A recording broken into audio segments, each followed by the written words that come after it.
Partiya Dad û Geşepêdanê AK Partiyê karnameya xwe ya hilbijartinê ku nexşarê û rêbazên hilbijartinê tê de cih digirin pêşkêşî raya giştî kir.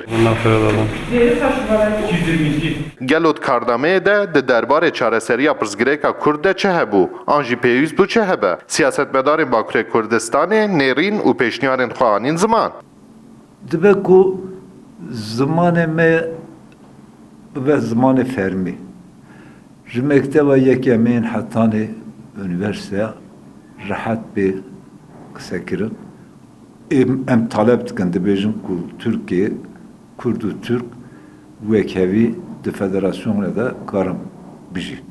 Partiyên Bakurê Kurdistanê amaje dikin ku karnameya AK Partiyê ji hêvî û xwestekên wan dûr e û bi vê helwestê çareserî dikeve tengasiyê. Tiştekî pir guhertin mi tê nedî.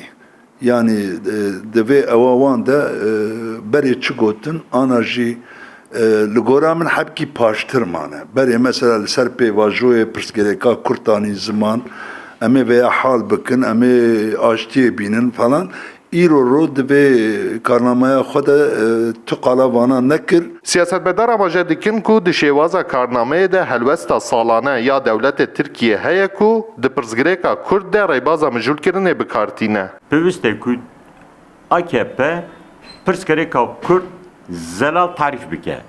Tarîfa wî da xelettiye ye. Tarîf rast tarîf nake.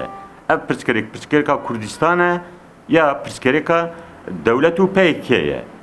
PKK encame îro bu su 5 sale şerekî berdewam dike. Li gorî karnameya AK Partî dibêje dê li ser benda hilbijartinê rêkûpêkirinek were kirin. Lê nayê gotin ku dê bend bi çi rêbazê be?